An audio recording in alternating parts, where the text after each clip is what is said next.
Vamos abrir a palavra do Senhor na carta de Paulo aos Colossenses, ainda no capítulo 1.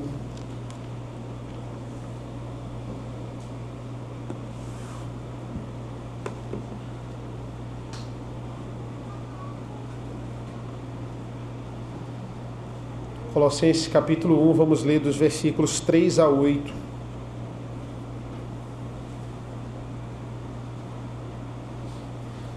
Assim diz a palavra do Senhor. Colossenses capítulo 1, a partir do versículo 3. Damos sempre graças a Deus, Pai de nosso Senhor Jesus Cristo, quando oramos por vocês, desde que ouvimos da fé que vocês têm em Cristo Jesus e do amor que vocês têm por todos os santos, por causa da esperança que está guardada para vocês nos céus. Desta esperança vocês ouviram falar anteriormente por meio da palavra da verdade do Evangelho que chegou até vocês. Esse Evangelho está produzindo fruto e crescendo em todo o mundo, assim como acontece entre vocês desde o dia em que ouviram e entenderam a graça de Deus na verdade. Isso vocês aprenderam de Epáfras, nosso amado conservo, e em relação a vocês, fiel ministro de Cristo, o qual também nos contou do amor que vocês têm no Espírito. Vamos orar?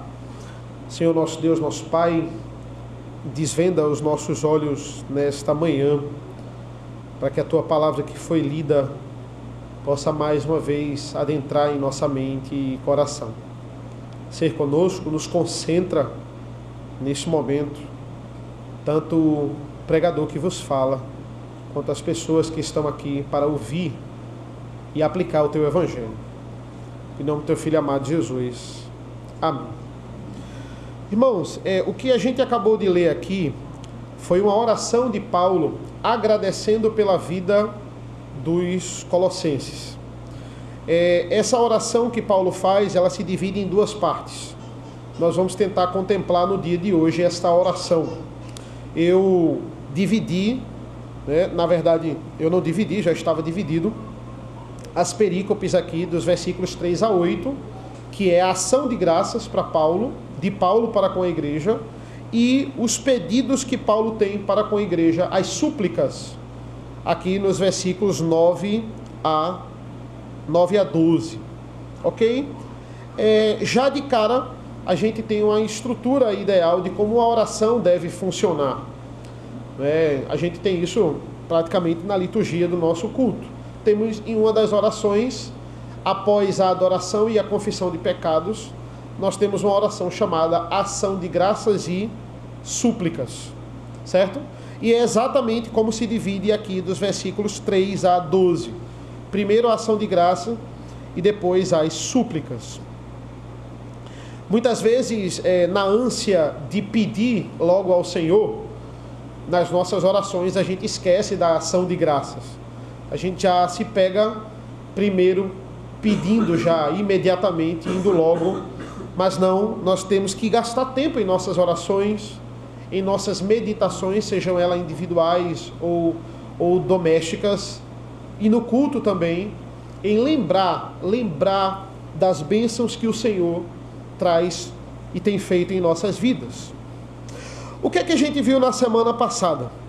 A gente viu que Paulo está escrevendo aqui para uma cidade pequena, que já tinha sido grande, na verdade, por isso o seu nome, Colossos, mas ela sofre um terremoto e ela fica menos importante e também menor.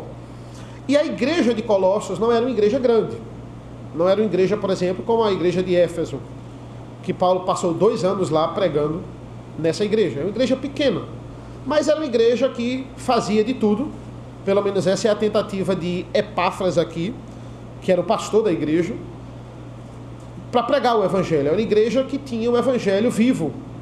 E não importa, se a igreja é pequena, se a igreja é grande, toda ela é importante aos olhos do Senhor.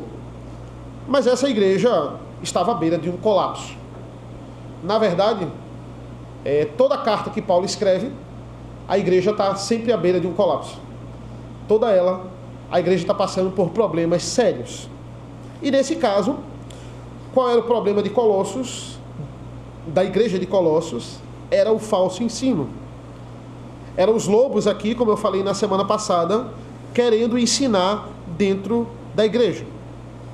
E entenda, irmãos, geralmente a gente está muito preparado para combater o falso ensino fora da igreja.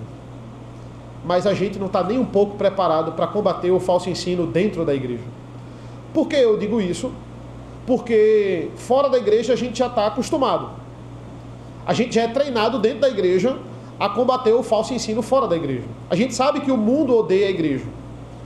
A gente sabe que o que eles pregam geralmente tem muita heresia envolvida. E a gente é treinado dentro da igreja a identificar essas heresias e a combater. Então somos acostumados.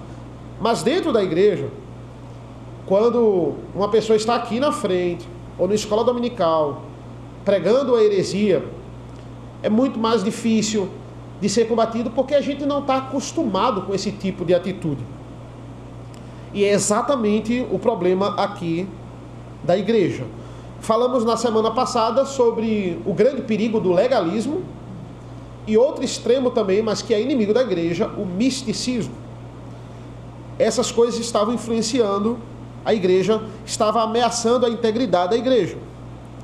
E sem saber como resolver o problema, esse grande pregador, como Paulo vai falar aqui, o fiel ministro de Cristo, no versículo 7, Epáfras, ele vai ao encontro do apóstolo Paulo, porque no fundo ele não tinha tanto conhecimento, tanta profundidade para resolver esse problema. Esse tipo de problema, digamos assim, ele não tinha argumentos ali para combater o que estava sendo ensinado dentro da igreja por esses lobos. E essa carta é escrita, a resposta, essa carta é a resposta de Paulo diante desse problema. Então ela é escrita para resolver esse problema. Entretanto, antes de Paulo entrar na raiz do problema, ele agradece pela igreja. Esses são os versículos de hoje. Não é porque a igreja está indo mal que Paulo, em primeiro lugar, ele vai deixar de agradecer pelas bênçãos de Deus, pelo que Deus fez na vida da igreja até aquele momento. E esses versículos aqui mostram de fato Paulo e também Epáfras agradecido por Deus. E Paulo faz algo interessante nesses versículos, irmãos. Ele faz o que nós chamamos de uma digressão. O que é isso? Cronologicamente falando, ele começa o versículo 3 falando do momento atual da igreja, até o versículo 8, quando ele fala do início da igreja, certo? Ele está fazendo assim, do momento atual até quando ela foi fundada, certo? Por quê? Porque o que tudo indica, Paulo nunca esteve em Colossos, nunca visitou essa igreja presencialmente. Essa igreja, ela é fruto do ministério de Paulo, é fruto da evangelização dele, do ministério dele, quando ele passou 2 anos lá em Éfeso. Mas ele não esteve lá diretamente plantando a igreja, como em muitas cidades e muitas cartas que ele escreve aqui. Quando eu vejo a história de Colossos, eu me lembro muito da nossa história, da história de Bereia. Não é? Por quê? Porque a igreja presbiteriana de Bereia não é o resultado de um trabalho anos planejado pela igreja presbiteriana da Aliança, de forma alguma, né? O nosso início é a parte da igreja presbiteriana da Aliança, muito diferente, por exemplo, da presbiteriana Emanuel, que o pastor foi mandado para fora para estudar, para ser ordenado, depois teve um planejamento de iniciar a igreja, né? É uma coisa muito mais ligada à igreja. A gente não, a gente foi enxertado, digamos assim, né? Tanto é que muitas vezes quando pastor Paulo, nas confraternizações de final de ano, ele diz que a gente é um filho inesperado que Deus deu a gente, mas que não deixa de ser uma bênção, né? Então eu costumo dizer, não foi um planejamento arquitetado pela nossa igreja sede, de forma alguma. E também o pastor Rodrigo não foi evangelizado pelo pastor Paulo para plantar a igreja, como aqui Epáfras foi com o apóstolo Paulo. Assim como não foi como Corinto, não foi como Éfeso, não foi como Filipos, Paulo não tinha ido pessoalmente plantar a igreja. E Epáfras, agora ele vai ao encontro de Paulo para explicar 3 coisas. Como a igreja começou, como ela estava se mantendo e como ela estava a ponto de acabar. A ideia é essa. Por que ela estava a ponto de entrar numa grande complicação aqui? E a gente viu na semana passada que Epáfras não volta com a carta. Ele fica preso junto com Paulo, porque os soldados romanos vão chegar e vão dizer, não, esse cara tá junto ali de Paulo, tá mancomunado com essa seita que Paulo está promovendo aos romanos. A pergunta deles é, como é que Paulo ele tem a coragem de dizer que a religiosidade romana era inútil? Essa era a grande acusação aqui. Como é que ele tá chegando para dizer que todo esse panteão romano da gente era inútil? Não tem sentido. Lembrando que, economicamente falando, também, isso é um dos pontos, economicamente falando, isso gerava uma grande renda para Roma. Aí chega uma pessoa que está espalhando aí e está tendo sucesso nisso, de que tudo isso não passa de uma história da carochinha, que isso é inútil.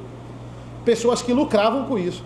E pessoas que matavam e morriam também por isso, por causa dessa idolatria. Paulo estava sendo visto aqui como um baderneiro. E quem estiver junto com ele também vai ser visto. Epáfras, ele fica preso junto com Paulo. Paulo sabia que não existia igreja perfeita, que a igreja de Colossos devia ter algum problema, como tantas igrejas que ele acompanhou, plantou. Na verdade, não existe igreja perfeita. A igreja é um lugar muito bom. Eu seria hipócrita de dizer que eu não me sinto bem, eu não me sinto bem em estar na igreja. Claro que eu me sinto bem.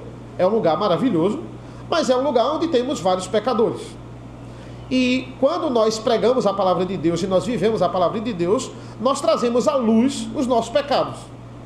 Aquilo que a gente não achava que era pecado, isso é começando a ser visto na vida cotidiana da igreja. É inevitável. Mas isso não é motivo da gente não ser grato pela igreja. Entretanto, a gratidão que nós temos pela igreja não é por causa das pessoas em si mesmas. Eu gosto muito da igreja de Bereia porque lá tem fulano de tal que é uma pessoa muito boa. Não. Eu gosto daquela igreja lá por causa de Cicrano, né? Especificamente dele. Então eu vou lá para vê-lo. Eu não vou lá para ouvir a palavra de Deus, ou ser edificado, ou prestar cultos ao Senhor. Não é essa motivação, né, que Paulo agradece aqui à igreja. Ele não gostava da igreja de Colossos por causa do irmão A e B, de forma nenhuma. Nós devemos gostar da igreja porque ela faz parte do ministério do Senhor Jesus, e o Senhor Jesus é o dono da igreja. O grande motivo de gratidão é o Evangelho. Versículo 3. Damos sempre graças a Deus, Pai, de nosso Senhor Jesus Cristo, quando oramos por vocês. Sempre eu dou graças a Deus quando eu estou orando por vocês. E por que Paulo faz uma digressão aqui entre os versículos 3 a 8? Eu vou tentar fazer nesta manhã. Não criticando aqui o método de Paulo de forma alguma, mas eu vou tentar pegar do início da igreja, que é a partir do versículo 8, e eu vou até o versículo 3. Eu vou fazer uma digressão de trás para frente aqui na exposição, certo? Veja aí os versículos 7 e 8. Ele vai dizer assim: isso vocês aprenderam de Epáfras, nosso amado conservo, e em relação a vocês, fiel ministro de Cristo, o qual também nos contou do amor que vocês têm no Espírito. Romanos 1,16 vai nos dizer que o Evangelho, ele é poder de Deus. E produz, irmãos, esse Evangelho, ele é o suficiente para fazer a igreja crescer. Mas o Evangelho não se prega sozinho. Deus poderia fazer assim. As pessoas, do nada, elas entenderem o Evangelho entrar nas nossas mentes de uma forma miraculosa e nós ouvirmos o Evangelho. Não. Deus criou o Evangelho muito poderoso, mas necessitado de pregadores. Esse foi o método que Deus estabeleceu. O Evangelho não se prega sozinho. Ele não é uma entidade que vai lá e ele faz o serviço. Não. Deus fez propositalmente esse grande poder ser manuseado pelas nossas mãos, pelas mãos de pregadores. Então, em primeiro lugar, o Evangelho, ele precisa de pregadores. E o Evangelho muitas vezes é pregado por pessoas mais inusitadas possíveis. Colossos é um exemplo disso. Paulo não planejou plantar uma igreja naquele local.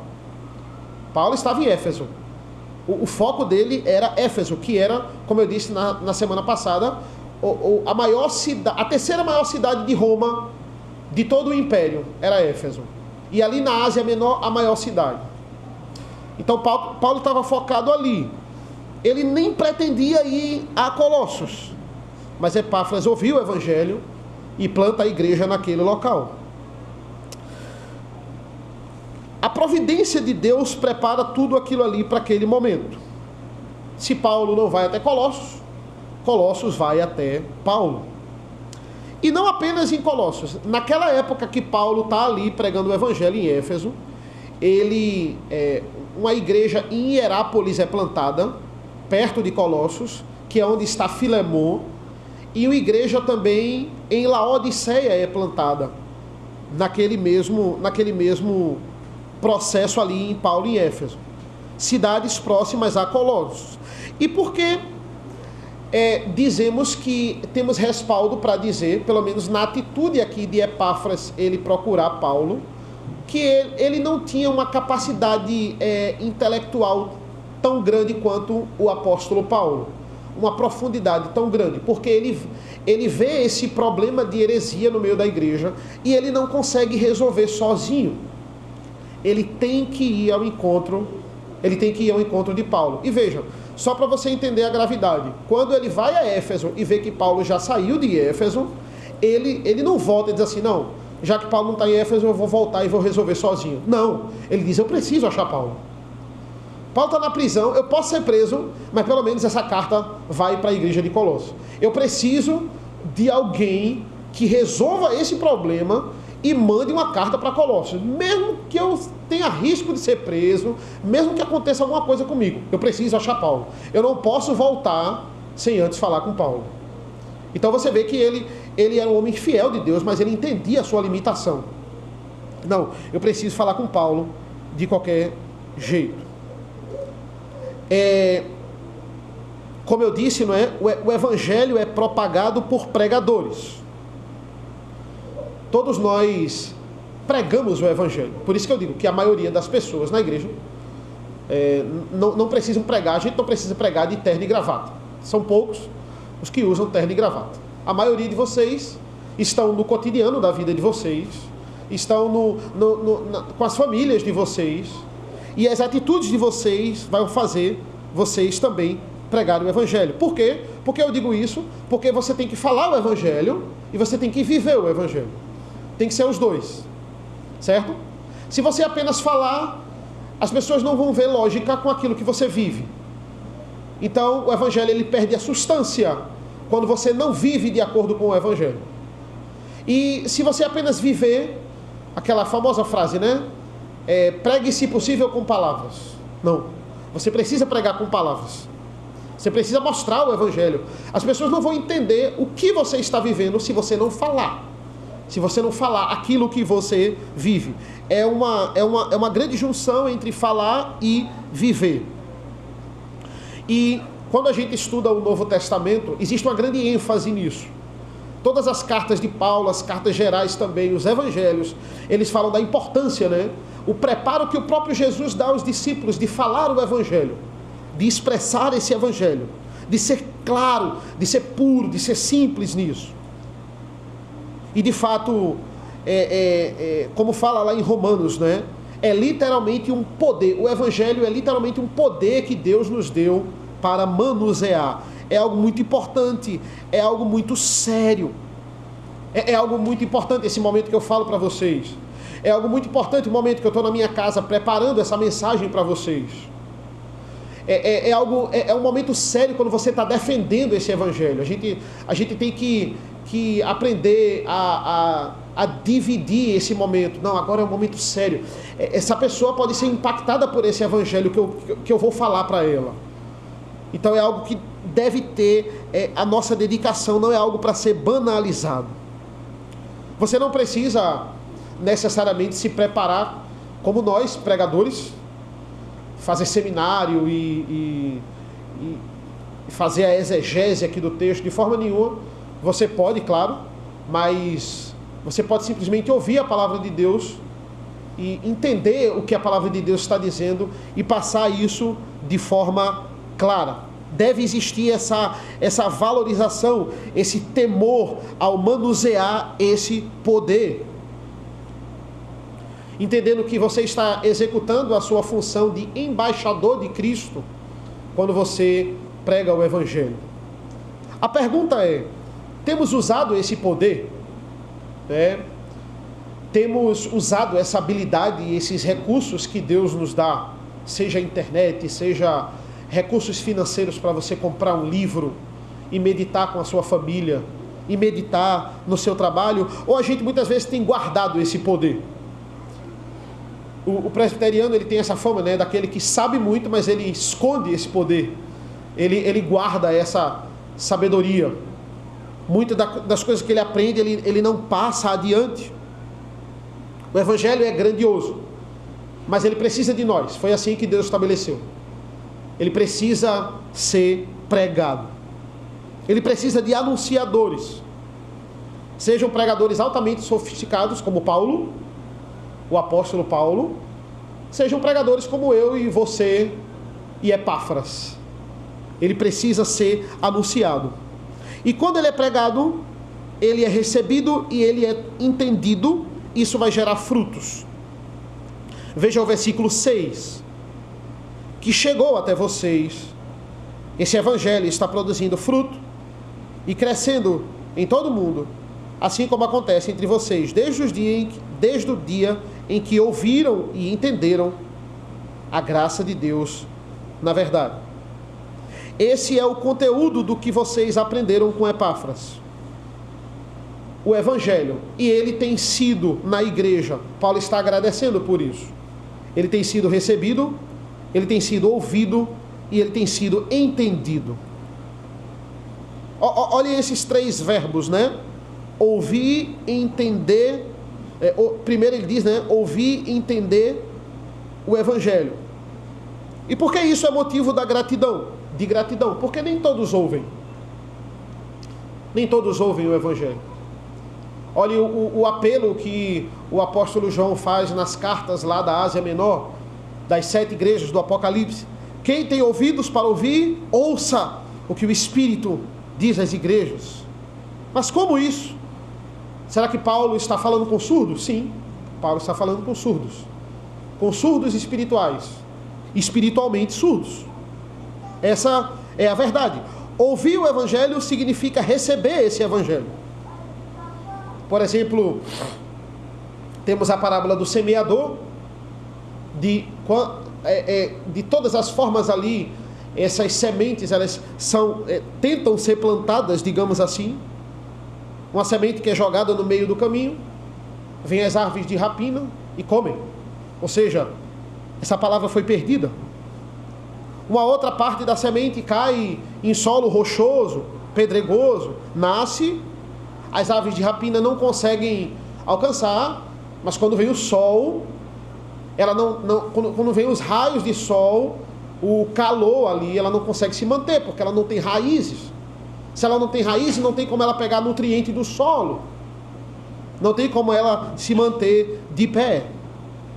Uma terceira cai e ela é colocada, é plantada ali entre os espinhos, dura mais tempo, resiste ao sol, mas no final tem o mesmo destino que as anteriores, não produz fruto. Não só escutar o Evangelho, Nós precisamos ouvir constantemente, guardar no nosso íntimo. Por isso que o culto não pode ser uma grande manifestação de línguas que ninguém entende e não existe controle, não existe ordem. Como o próprio Paulo vai dizer lá em 1 Coríntios 14, a edificação passa pelo entendimento. Se você não entendeu, você não vai ser edificado. Se você não entendeu, como é que você vai levar isso para a sua vida? Por isso que deve existir ordem, deve existir clareza ao pregar, na oração, nos louvores, para que nós, de fato, sejamos edificados. O Evangelho precisa de pregadores que recebam o Evangelho e compreendam o Evangelho. Quando existe entendimento, é aí que vem os frutos. E ele vai falar dos frutos. Quais são os frutos? Os mesmos frutos de 1 Coríntios 13. Fé, esperança e amor. Ele diz aqui, dos versículos 3 a 5, ele vai dizer assim: damos sempre graças a Deus, Pai, nosso Senhor Jesus Cristo, quando oramos por vocês, desde o dia que ouvimos da fé que vocês têm em Cristo Jesus e do amor que vocês têm por todos os santos, por causa da esperança que está guardada para vocês nos céus. Dessa esperança vocês ouviram falar anteriormente, no meio da palavra da verdade, do Evangelho. Então ele fala de fé, amor e esperança. Apesar de estarmos, ele fala aqui, não é? De vocês estarem perdidos doutrinariamente, a gente vê esse agradecimento de Paulo. E ele diz no versículo 6, esse evangelho que está triunfando sobre o mundo. Por que Paulo ele faz questão de dizer isso? Para registrar, para nós entendermos, e também, não para se vangloriar. Não, por causa de mim o evangelho está triunfando no mundo. Não, por causa de Cristo Jesus.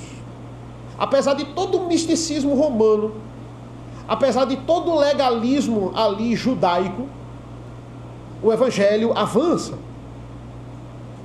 E é interessante porque quando Paulo fala de fé, amor e esperança, ele geralmente coloca no mesmo patamar. E de fato nós vimos até em 1 Coríntios 13 que eles têm a mesma importância aqui na terra. Mas porque lá em 1 Coríntios 13 Paulo vai dizer que o amor ele jamais acaba, como ele estivesse colocando o amor ali como mais importante, porque sabemos que o amor, no quesito tempo, ele vai durar para sempre. O amor dura para sempre. Fé, não precisaríamos de fé no céu, não precisaríamos de esperança. A nossa esperança é que vamos para o céu. No céu não precisaremos mais dessa esperança, mas amor não. O amor jamais acaba. Mas nessa terra nós temos que buscar os três por igual: fé, esperança e amor. Temos que ir atrás desses três, né? E adquirimos a habilidade do Espírito Santo nesses três. E aqui ele está colocando por igual, mas ele coloca... ele faz um pouco diferente. Aqui especificamente ele diz que a esperança é a causa da fé e do amor. Ele fala da fé e do amor no versículo 4. Aí no versículo 5 ele diz assim: por causa da esperança que está guardada para vocês nos céus. Vocês têm fé e amor por causa da esperança de vocês que está guardada para vocês nos céus. A esperança que vocês não tinham, o Evangelho deu a vocês. Aí a gente pergunta ao texto: que esperança? A esperança, eu vou para o céu. Essa é a esperança que o Evangelho nos dá. Quando a gente ouve o Evangelho, entende e compreende qual é a esperança, o texto nos responde: eu vou para o céu. A esperança da vida eterna. A esperança de que a morte não é o fim. Essa é a esperança que o Evangelho me dá. Me dá forças para continuar e prosseguir no meio da igreja. Existia um forte vilão dessa esperança de ir para o céu, muito depois de Colossenses, e ali na época do Iluminismo, uma corrente que nós chamamos de existencialismo, promovidas por nada mais, nada menos que Dostoiévski, Jean-Paul Sartre e Friedrich Nietzsche. Três homens adoráveis. E o que é que diz essa teoria do existencialismo? Que a vida não faz sentido. É evolucionismo ali, né? Viemos do caos e vamos para o caos. A vida não tem sentido. depois daqui acabou, você simplesmente vai desaparecer. Não tem sentido. Então, o que é que o existencialismo ele propõe? Crie um propósito para você. Já que a vida não tem sentido, crie um sentido para ela. Para que você veio ao mundo? Escolha o que você quer fazer. Pode ser qualquer coisa, pode ser o que você quiser. Só arranje algo para lutar, algo que justifique a sua existência. Vá atrás disso e seja feliz. Já que Deus não existe, como eles acreditavam, seja o Deus da sua vida.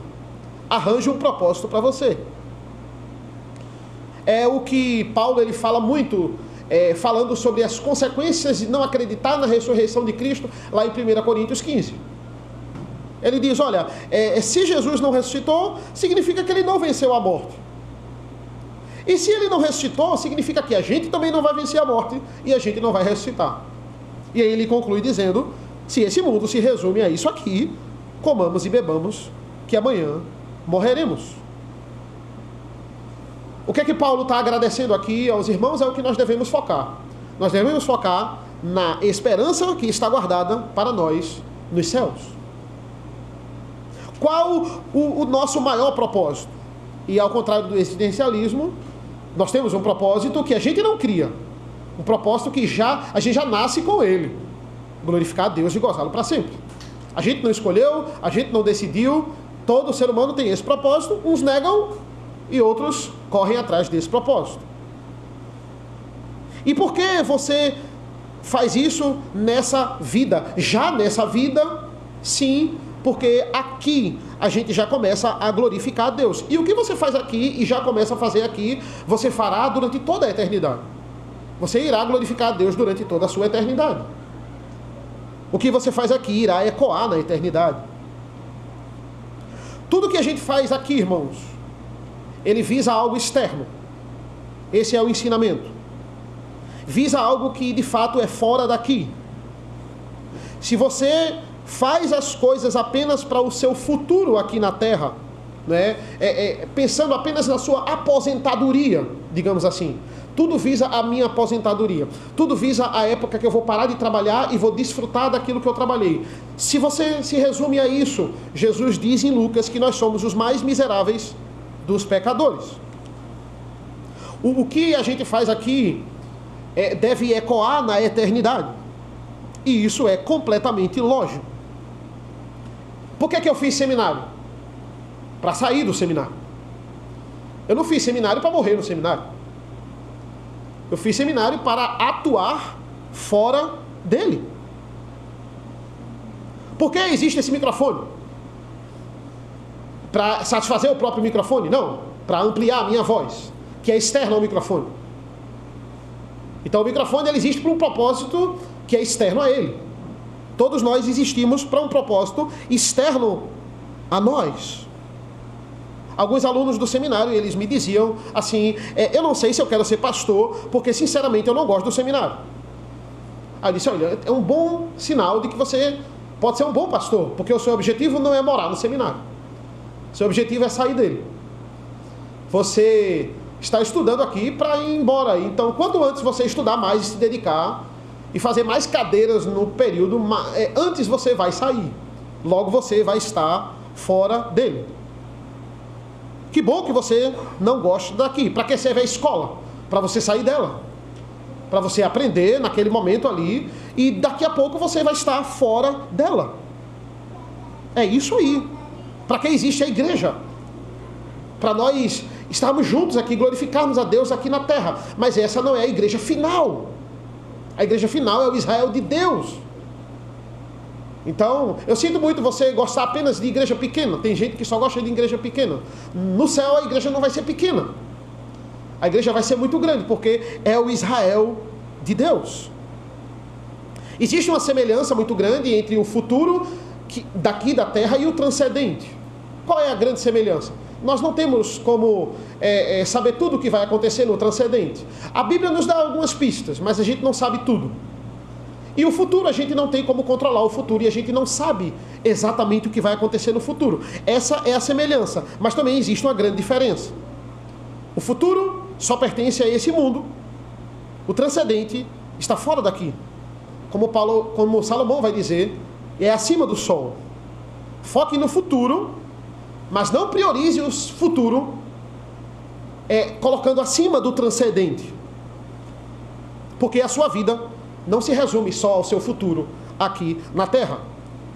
Você foi criado para adorar a Deus, inicialmente aqui. Mas o tempo aqui de adoração não pode ser comparado ao transcendente. Não se compara à eternidade que você vai estar com Cristo. Você tem um propósito. E ele é externo. Você não cria ele. Não vem dentro de você, como dizem os existencialistas. Se a coisa tem sentido, o sentido está fora da coisa. É filosofia inglesa para vocês nessa manhã. Paulo, ele está orando, mas ao mesmo tempo ele está ensinando aqui. O seu amor e a sua fé é por causa da sua esperança. Se a vida tem sentido, o sentido necessariamente está fora da vida. Se o mundo tem sentido, o sentido do mundo está fora do mundo. Se a nossa história tem sentido, o verdadeiro sentido está na meta-história. Se a nossa narrativa tem sentido, o verdadeiro sentido está na meta-narrativa. O pastor Rodrigo fala muito disso. Nós temos a história aqui, mas ela está apontando para uma história maior. A nossa história aponta para uma história maior. Não tem sentido eu estudar Davi e Golias e encarar aquilo ali como uma mera luta. Não tem sentido eu encarar as promessas de Abraão, Isaac e Jacó e não entender que a história deles ele está enxertada ali numa história muito maior do que eles. Tudo caminha para o Evangelho. E essa igreja não é diferente. A esperança de todos está nesse Evangelho. Vamos para o céu. Essa é a esperança. A minha e a sua também. Quando morrermos, já estaremos no céu. Com Cristo. Não vamos ficar reencarnando. Não tem lógica nisso. Deus me prepara para o externo. Ele me prepara para eu voltar e depois eu vou e depois eu volto. Não.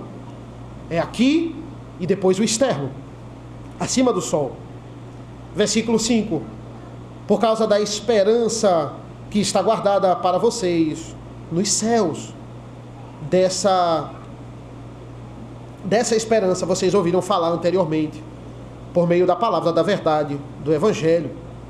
Dessa esperança vocês ouviram falar. Qual o conteúdo do Evangelho? Perguntando ao texto. O Evangelho fala de quê? O Evangelho fala dessa esperança. O Evangelho traz boas novas. Traz esperança a quem não tem esperança. Ou seja, o Evangelho combate ferrenhamente o existencialismo. Porque anuncia o que ele combate. O quê? O mundo vindouro. Anuncia a vida eterna. O Evangelho verdadeiro, irmãos, é muito diferente que esse evangelho humanista que é pregado nas igrejas hoje em dia e está impregnado. Uma dessas teologias, teologia da libertação, missão integral, onde a igreja, o propósito dela, o fim dela é apenas ajudar em causas sociais. A vida da igreja se resume a confeccionar ONGs e a distribuir cestas básicas. E entenda, nada contra fazer isso. Mas esse não é o objetivo principal da igreja. Não foi por isso que ela foi criada. Ela foi criada para nós esmiuçarmos e pregarmos o Evangelho. O Evangelho humanista, ele só se preocupa com o futuro. Mas ele não está nem aí para o transcendente. Ele só se preocupa com o conforto aqui na terra. Ele trabalha com aceitação e inclusão. Duas palavras que estão muito na moda hoje em dia. A igreja tendo que se preocupar em agradar a todos, tendo que se preocupar em casar com todos os estilos de vida. Eu costumo dizer que não existe nada mais inclusivo que o inferno. O inferno é bastante inclusivo. O inferno, ele aceita todo tipo de gente.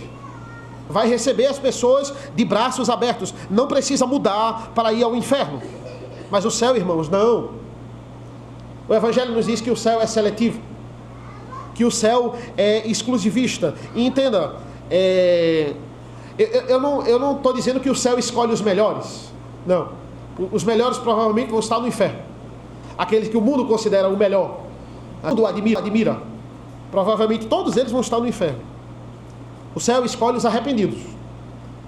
O céu escolhe os contritos. Aqueles que literalmente se dispõem a mudar, a negar o seu eu, negar a sua natureza pecaminosa. As pessoas que querem ser aceitas por Deus, elas precisam mudar. O propósito do Evangelho é nos mudar, é produzir frutos em nossa vida, é fazer você abandonar o velho homem. Não existe uma pregação fidedigna que vise massagear o ego dos irmãos, da igreja. Me sinto muito incomodado com essas pregações do pastor fulano. É só pecado na minha vida, mas infelizmente todos nós.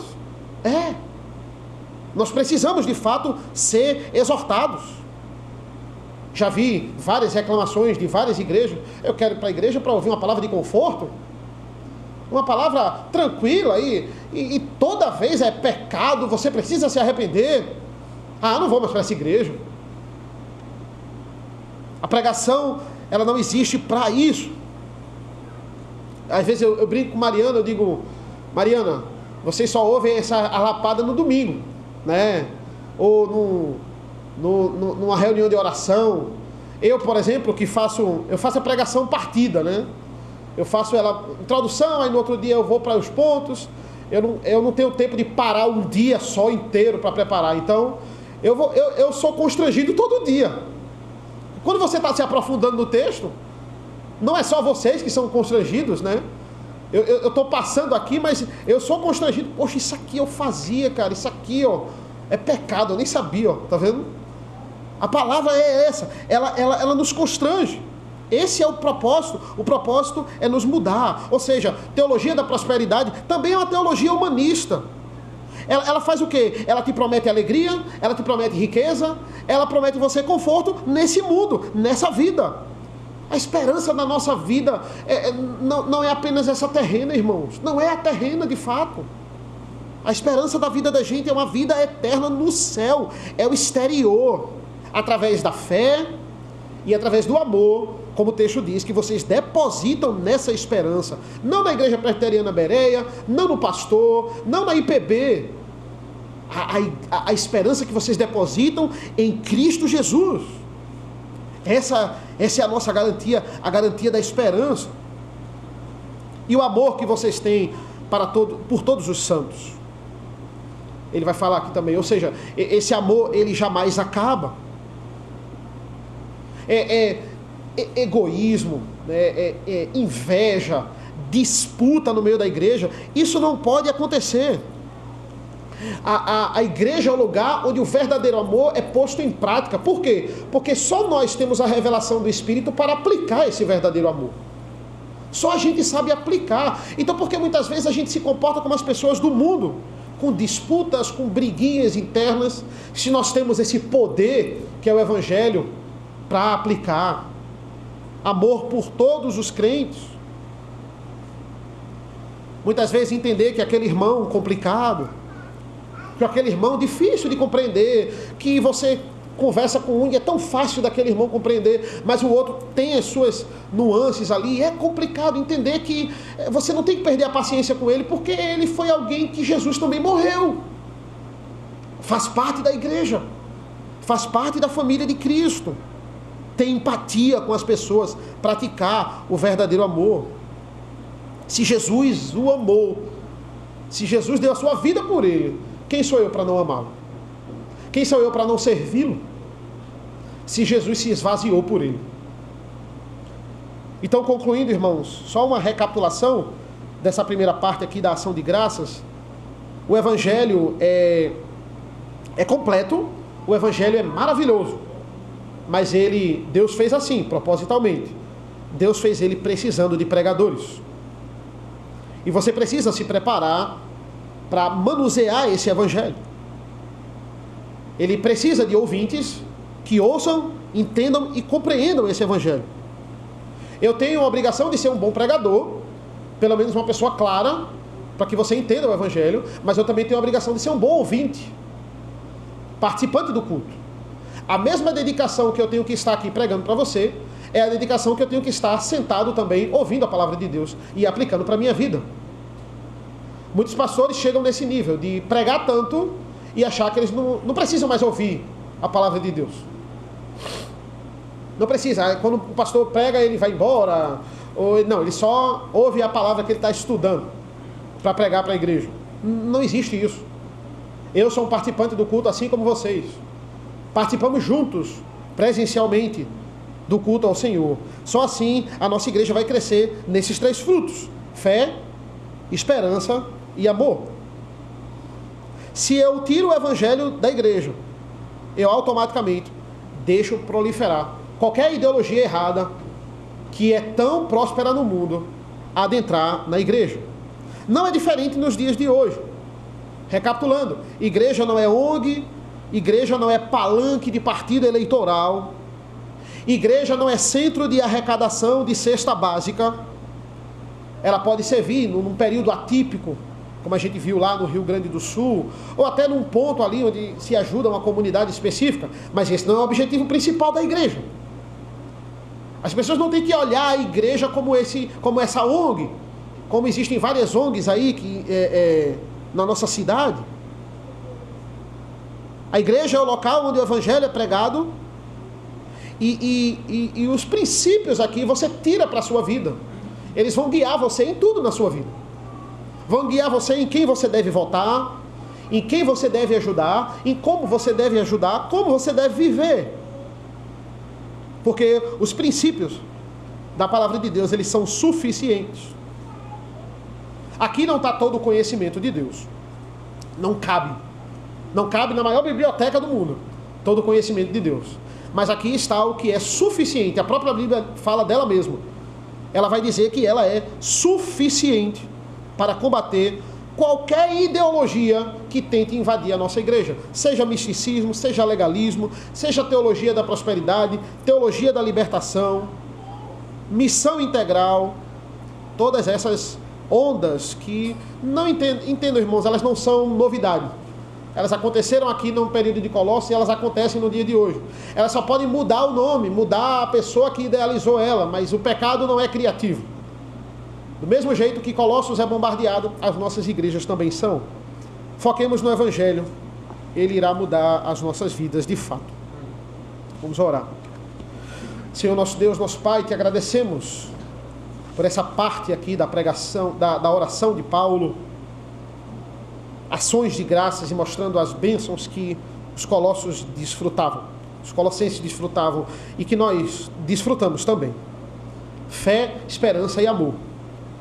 Que nós possamos nos adentrar nesses frutos através da santificação que o próprio Espírito Santo nos prepara, para que nós, quando estudarmos, possamos de fato manusearmos o Evangelho da forma correta. É um poder de Deus, é algo tremendo, maravilhoso, mas o Senhor mesmo estabeleceu que Ele precisa de nós para fazer as pessoas ouvirem e entenderem e praticarem nesse mundo. Nos abençoa, nos capacita. Não somos merecedores de receber esse Evangelho. Não somos merecedores de manusear esse Evangelho, de falar esse Evangelho. Mas o Senhor é um Deus misericordioso e prova isso até na forma didática que o Senhor estabeleceu de pregar para a pregação do Evangelho, da tua mensagem das boas novas. Nos abençoa nesta manhã, em nome do teu Filho amado Jesus. Amém.